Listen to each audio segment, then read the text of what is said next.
Bismillah, alhamdulillah, wassalatu wassalamu ala rasulillah wa ala alihi wa sahbihi wa man wala. Kemarin pagi kita membaca firman Allah subhanahu wa ta'ala, wa rabbuka yakhluqu ma yasha'u wa yakhtar. Artinya, dan Allah subhanahu wa ta'ala, Rabbmu menciptakan apa yang dia inginkan. Wa yakhtaru, dan Allah juga memilih. Jadi Allah yang menciptakan, Allah juga yang memilih. Itu artinya apa memilih?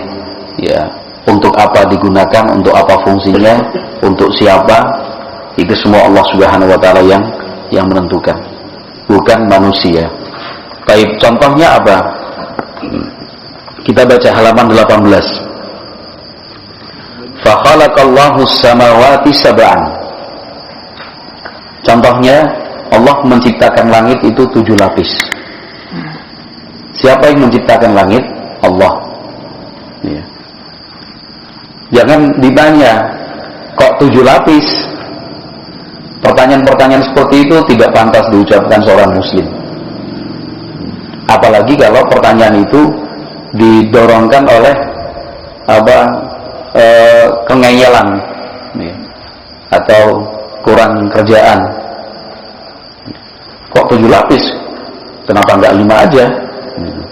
Kok 7? Boleh 10? Karena dalam ayat yang lain Allah menyatakan la yus'alu amma yaf'alu wa hum yus'alun. Allah itu bukan ditanya kenapa berbuat, tapi justru manusialah yang akan Allah tanya kenapa mereka melakukan ini, melakukan itu, kenapa mereka berbuat ini, berbuat itu. Allah itu enggak layak manusia mempertanyakan apa yang Allah lakukan. Allah menciptakan langit 7 lapis. Fakhtaral ulya minha. Allah memilih lapisan yang tertinggi. Faja'alaha mustaqarral muqarrabin. Allah menjadikan langit lapis yang ketujuh yang paling tinggi sebagai tempat menetapnya al-muqarrabina min malaikatihi. Malaikat-malaikat yang memiliki kedekatan dengan Allah subhanahu wa ta'ala. Wa ikhtassaha bil qurbi min kursiyihi wa min arsyihi.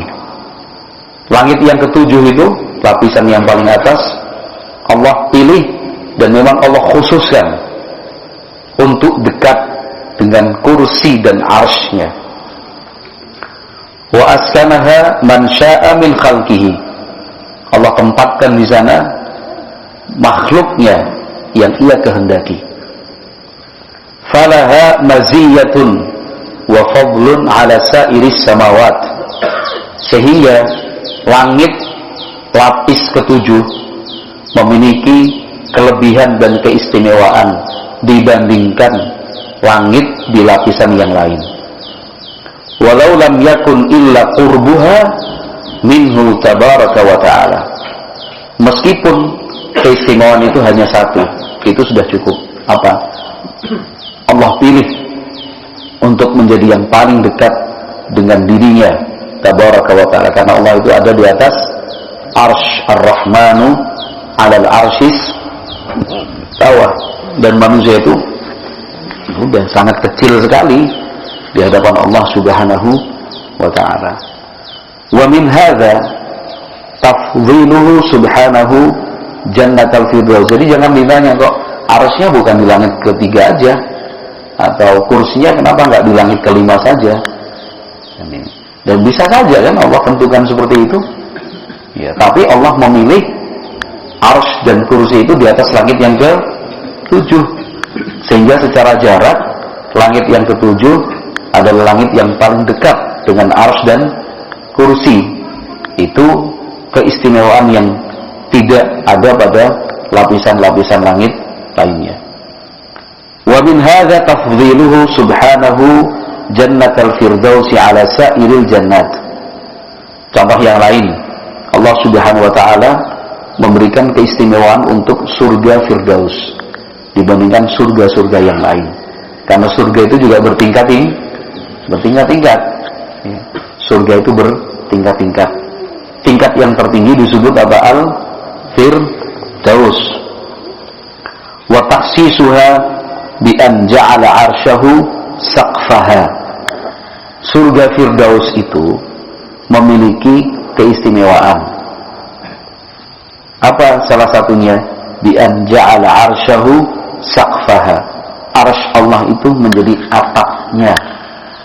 Menjadi atap surga Firdaus. Ini kita nggak bisa membayangkan.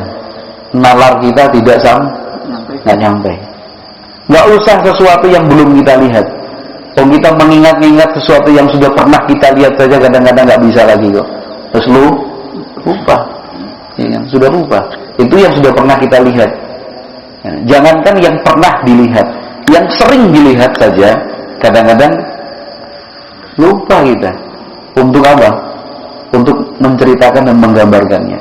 Kalaupun ingat, belum tentu kita bisa berkata-kata menjelaskannya.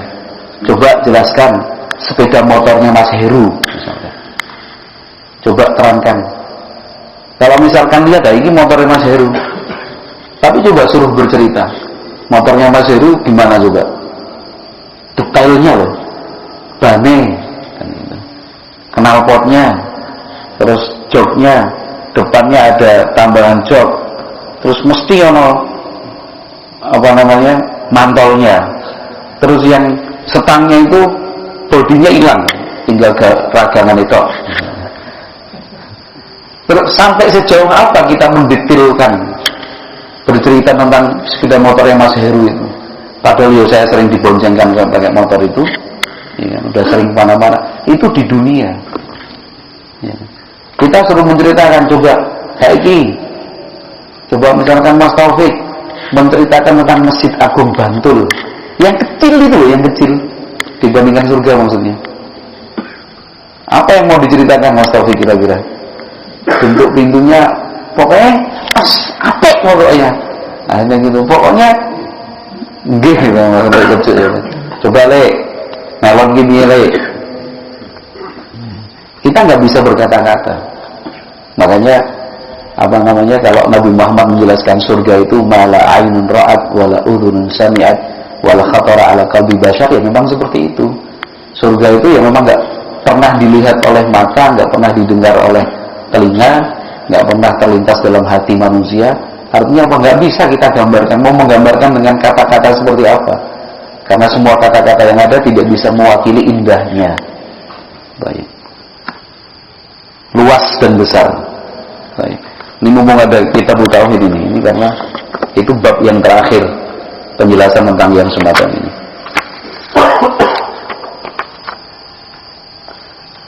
Baik, di dalam hadis ini, hadis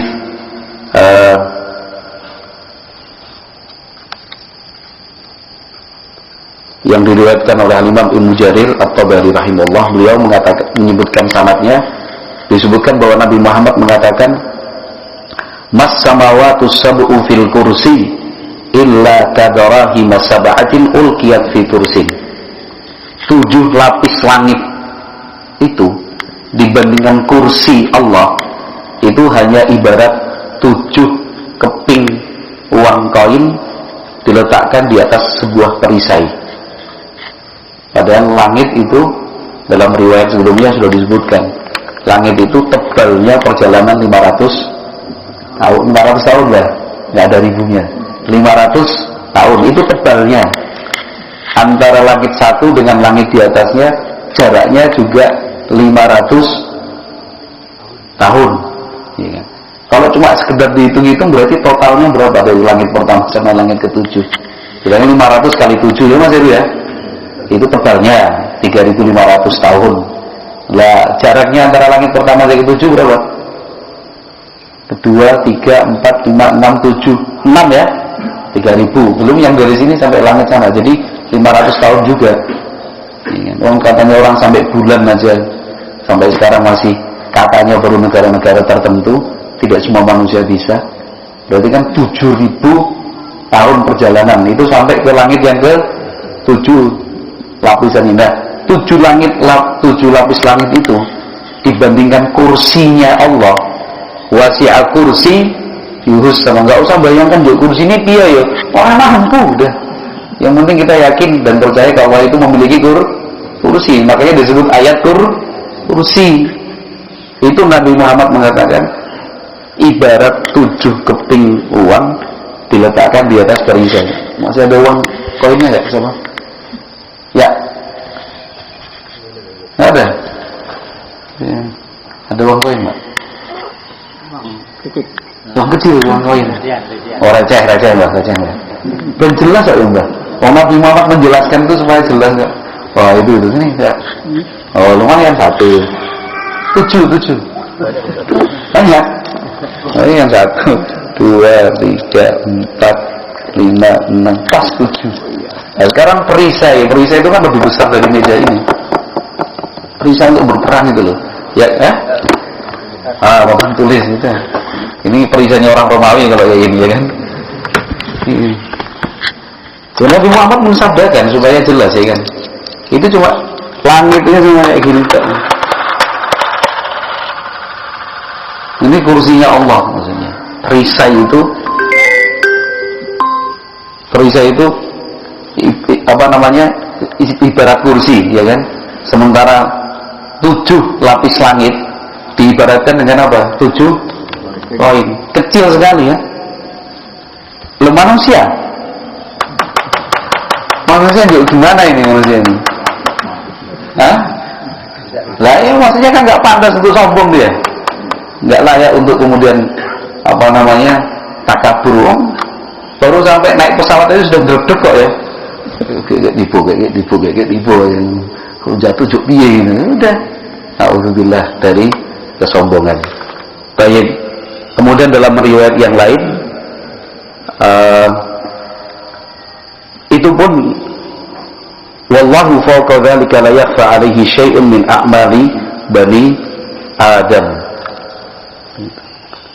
Itu baru kursi, belum nanti dengan mal kursi fil arsy illa ka halqatin min hadidin ulqiyat baina dhahrai falatin minal ardi. Kursi dibandingkan arsy-Nya Allah Subhanahu wa taala, karena arsy Allah itu lebih luas, lebih besar, ya kan? Diibaratkan ka halqatin min hadidin. Itu seperti gelang atau cincin besi. Ya. Ulqiyat baina dhahrai falatin minal ardi. Dilemparkan di tengah-tengah padang pasir. Ini loh yang kursi ini, yang seluas ini, itu kalau dibandingkan arsy, itu ini sekarang ini papan tulis ini, ya kan? Kita lemparkan ke Rubu' Al-Khali atau Gurun Sahara di Afrika sana itu. Gurun Saharanya itu arsy, papan sekecil ini hanya ibarat kursi. Allah maha besar lagi. Intinya bang, orangnya enggak, wis toh. Gimana? Jadi manusia itu sangat kecil sekali. Nah, kemudian atapnya surga Firdaus itu adalah apa? Arsy. Jadi surga itu luas apa sempit? Wah, luas sekali. Luas sekali. Misalkan seluruh manusia itu dikumpulkan di atas permukaan bumi ini sudah cukup dari manusia pertama sampai manusia terakhir kok. Padahal bumi itu apanya langit. Ya, apalagi 7 lapis langit, apalagi kursi, apalagi arsy. Baik, itu riwayat yang disebutkan oleh Imam Muhammad bin Abdul Wahab dalam bab terakhir kitab Tauhid. Kita lanjutkan. Wa min hadza ikhtiyaruhu minal malaikatil mustafaina minhum ala sairihim ka Jibril wa Mika'il wa Israfil. Contoh yang ketiga, Allah Subhanahu wa taala menciptakan malaikat dan Allah memilih dari malaikat-malaikat itu ada yang lebih dibandingkan malaikat-malaikat yang lain. Seperti malaikat Jibril, kedua malaikat Mika'il, ketiga malaikat Israfil. Kapan kita membahas malaikat Jibril, Mika'il dan Israfil? Kapan ini? Pak Suhadi? Kapan ini? Mas Heru? Akhir kitab yang apa? Terus benar ini Mas. Akhir-akhir kitab yang apa? Sebelum ini. Nah, yang kita baca juga. Allahumma Rabba Jibril, Rabba Mikail, Rabba Israfil. Kan di situ ada penjelasan dari Ibnu Qayyim. Kenapa ketika kita sedang susah, ya kan, kita menyebut Rabba Jibril, Rabba Mikail, Rabba Israfil. Karena ketiga-ketiganya terkait tentang apa ini? Kata Ibnu Qayyim, kehidupan. Iya enggak? Kalau yang Jibril kehidupannya apa? Hati. Dengan apa? Wahyu. Mikail memberikan diberi tugas terkait tentang kehidupan dengan apa? Hujan. Israfil. Iya, betul, menghidupkan dari kematian. Insyaallah berarti masih ingat. Wa kadzalika ikhtiyaruhu subhanahu lil anbiya min waladi Adam alaihi wa alaihi wassalatu wassalam. Demikian juga contoh yang berikutnya, Allah Subhanahu wa taala memilih dari anak keturunan Nabi Adam sejumlah nabi. Tidak semuanya dipilih sebagai nabi, tapi hanya orang-orang tertentu saja. Wa ikhtiyaruhur rusula minhum. Dari sekian banyak para nabi itu ada yang diangkat sebagai rasul, lebih tinggi kedudukannya dari seorang nabi. Wa ikhtiyaruhu ulil azmi minhum. Dari rasul yang sudah semakin sedikit jumlahnya dibandingkan para nabi, Allah memilih ulul azmi. Ada berapa ulul azmi? 7 Pak deh. 5. Oke, ingat itu apa cara mengingatnya kan paling gampang mimin ya kan? Muhammad, Isa, Musa, Ibrahim, Nuh. Itu pas SD dulu, mimin. Waqtara minhumul khalilaina al-khalilaini Ibrahim wa Muhammadan sallallahu alaihi wasallam. Dari 5 ulul azmi itu Allah memilih lagi 2 kekasihnya, yaitu Al-Khalil Ibrahim dan Al-Khalil Muhammad sallallahu alaihi wasallam. Wa min hadha ikhtiyaruhu subhanahu walada Ismail min ajnasi bani Adam. Kemudian contoh yang lain, Allah memilih anak-anak keturunan Ismail dari semua jenis manusia. Tsumma ikhtara minhum bani Kinanah bin Khuzaimah. Dari keturunan Nabi Ismail yang Allah pilih adalah Bani Kinanah bin Khuzaimah. Tsumma ikhtara min waladi Kinanah Quraisyan. Dari anak keturunan Kinanah Allah pilih Quraisy. Tsumma ikhtara min Quraisyin Bani Hashim. Dari Quraisy Allah pilih keluarga Bani Hashim. Tsumma ikhtara min Bani Hashim sayyida waladi Adam Muhammadan sallallahu alaihi wasallam. Dari keluarga Bani Hashim Allah pilih Nabi Muhammad sallallahu alaihi wasallam. Wa kadzalika ikhtara ashabahu min jumlatil alamin. Allah Subhanahu wa taala juga memilih sahabat-sahabatnya dari sekian banyak orang yang ada di alam semesta ini. Wa ikhtara ummatahu sallallahu alaihi wasallam ala sairil umam. Allah memilih dan memberikan kelebihan umat Nabi Muhammad alaihi salatu wasallam dibandingkan umat-umat yang lain. Wa min hadha ikhtiyaruhu subhanahu wa ta'ala min al-amakin wal bilad khairaha wa ashrafaha wa hiya al-baladul haram. Allah juga memilih dan memberikan kelebihan dari semua tempat dan negeri yang ada di dunia ini. Yang terbaik, yang paling mulia adalah al-baladul haram. Apa itu al-baladul haram?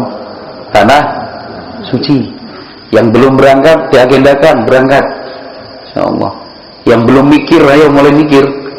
Yang ya, tapi harus sama istri.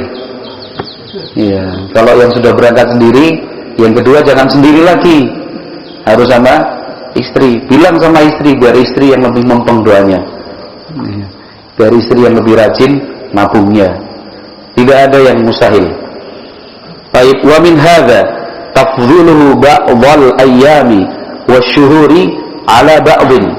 Termasuk juga Allah Subhanahu wa taala memilih dan melebihkan beberapa hari dan beberapa bulan dibandingkan hari-hari dan bulan-bulan yang lain.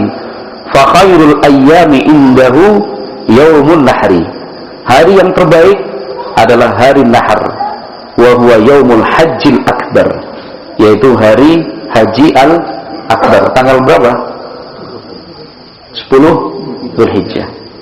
Kama fi sunani anhu sallallahu alaihi wasallam, sebagaimana disebutkan dalam kitab As-Sunan, Nabi Muhammad SAW bersabda, afdhalul ayyami indallahi yaumun nahri thumma yaumul qarri. Hari yang paling afdhal di sisi Allah Subhanahu wa taala adalah hari an-nahr, kemudian yaumul qarri. Ini saya belum lihat di syarahnya apa yang dimaksud, wallahu a'lam. Qala rahimallahu ta'ala wa kadzalika la ya'lafu minal a'mali illa atyabaha. Demikian juga amal ibadah yang dikerjakan Allah Subhanahu wa taala ya tidaklah memilih dan memerintahkan kecuali yang terbaik. Jadi apapun yang kita lakukan harus yang terbaik, karena itu yang Allah pilihkan buat kita. Wa hiyal a'malul lati ijtama'at ala husniha al-fitrus salimatu ma'asyara'i'in nabawiyyati. Amalan yang terbaik itu adalah amalan yang memenuhi dua syarat. Yang pertama, sesuai dengan fitrah manusia yang masih baik. Yang kedua, berdasarkan syariat nabawiyah. Wa zakkathal 'uqulus sahihah. Kemudian akal sehat itu menerima dengan baik. Fattafaqa ala husniha asy-syar'u wal aqlu wal fitratu. Maka amal ibadah di dalam Islam dikatakan indah karena didukung oleh tiga unsur. Satu, syar'i. Dua, akal sehat manusia. Tiga, fitrahnya yang masih suci. Mithlu, contohnya apa? An ya'budallaha wahdahu la yusyriku bihi syai'an wa yu'thir marwatahu ala hawahu. Contohnya apa? Beribadah kepada Allah saja semata-mata untuknya, tidak mempersekutukannya, dan lebih mendahulukan ridha Allah dibandingkan hawa nafsunya. Ini kan ibadah yang sangat indah. Tidak ada agama yang mengajarkan hal ini. Agama selain Islam pasti ada kesyirikannya. Agama apa yang tidak ada kesyirikannya? Semua agama ada kesyirikannya. Sekarang secara prakteknya. Tapi satu-satunya hanya Islam yang melarang kesyirikan dan mengharamkannya. Kenapa? Sesuai dengan syar'i. Akal pun demikian. Fitrah manusia juga seperti itu. Fitrah itu apa? Dijelaskan oleh para ulama, ya kan? Orang yang paling bodoh sekalipun, nggak pernah belajar agama sekalipun, faham. Contohnya apa? Ketika berdoa, dia menghadap ke mana? Menghadap ke atas. Dia yakin di atas langit sana itu ada zat yang maha kuasa. Itu fitrah manusia. Ya kan? Apalagi Nabi mengatakan bahwa setiap yang terlahir itu pasti dalam keadaan fitrah. Akal juga seperti itu. Secara akal sehat ya memang hanya Allah yang berhak untuk diibadahi. Kenapa? Karena selain Allah tidak berhak. Apa haknya untuk diibadahi? Wong makhluk juga, sama-sama lemah juga. Qala wa kadzalika la yakhtaru minal mata'imi illa atyabaha. Masalah makanan, Allah juga tidak memilih kecuali yang terbaik. Wa huwal halalul hami'ul mari'u alladhi yughazzil badana war ruha ahsana taghziyatin ma'a salamatil 'abdi min tabi'atihi. Makanan yang Allah pilihkan untuk umat itu makanan-makanan yang halal, yang menyenangkan, yang mengenyangkan, sehingga memenuhi kebutuhan badan dan ruh sekalian. Jadi bukan hanya yang penting kenyang, bukan hanya maslahat badan yang diinginkan, bahkan ruh, secara ruh pun demikian. Contohnya apa? Makanan-makanan yang halal dan thayyib itu pasti akan membentuk jiwa dan sifat yang baik juga. Dan itu nyata. Tapi kalau orang mengkonsumsi makanan yang haram, minuman yang haram, itu sifatnya juga ternyata terbawa. Para ulama ketika menjelaskan kenapa daging babi itu diharamkan, kenapa daging babi itu diharamkan dalam fikih, dari sekian banyak hikmahnya, salah satu yang disebutkan alasan para ulama karena babi itu punya sifat apa? Apa? Tidak punya sifat cemburu, ya kan? Maka orang yang terbiasa makan daging babi itu kehidupannya pasti bebas pergaulannya. Pasti kehidupan sehari-harinya itu tidak jauh-jauh dari seks bebas. Itu nyata. Ya. Kenapa kok dilarang kita makan daging singa, daging harimau, daging binatang buas? Betul Pak Dimingin. Para ulama mengatakan karena orang yang biasa mengkonsumsi daging-daging binatang buas itu juga akan memunculkan sifat buas pada dirinya. Makanya ya, makanan di dalam Islam itu adalah makanan yang terbaik. Selain halal juga thayyib. Untuk badan dan juga untuk ruh. Untuk badan dan juga untuk ruh. Tapi siapa selain Islam yang membahas dan berbicara seperti ini? Nggak ada. Hanya Islam saja. Dan tidak semua ulama juga berbicara. Di antaranya Ibnul Qayyim yang berbicara. Baik, wallahu a'lam bishawab. Jadi makanan yang kita konsumsi itu ternyata juga mempengaruhi sifat. Dan itu makanan yang dihasilkan dari mencuri, dari korupsi. Pernah dilakukan penelitian atau belum? Orang yang semasa hidupnya atau semasa sehatnya itu yang dia makan harta haram, ketika tua apa yang mereka alami? Mas, walaupun tidak semua orang stroke menunjukkan dia makan yang haram ya, yang itu. Tapi jangan dibalik Mas. Memang betul Mas Nur, stroke itu pengaruh gitu. Nah, nggak berkah itu. Intinya Allah Subhanahu Wa Taala memilihkan yang terbaik. Ya termasuk kita jadi seorang Muslim, kemudian Sunni, Salafi, yuk bisa ngaji. Itu berarti kan Allah yakhtar. Apa itu yakhtar? Memilih dari sekian banyak orang di Yogyakarta ini. Kalau kita hitung satu provinsi loh, satu provinsi namanya yang Bantul piye? Yogyakarta ini dari sekian juta penduduknya juga yang Allah pilih untuk sholat jamaah berapa, ya kan?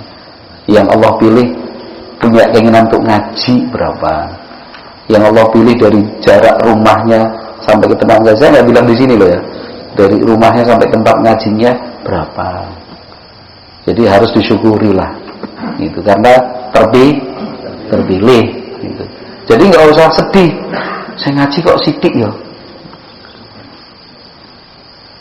Nggak usah sedih. Kenapa? Nggak ada pertanyaan seperti itu. Kenapa? Karena memang yang Allah pilih itu sedikit kan gitu. Nah, kalau semuanya ngaji ada yang dipilih namanya. Ya, memang yang ngaji itu yang Allah pilih saja. Itu wallahu a'lam bishawab. Cukup. Mudah-mudahan bermanfaat. Subhanakallahumma wa bihamdika asyhadu an la ilaha illa anta astaghfiruka wa atubu ilaik. Alhamdulillah.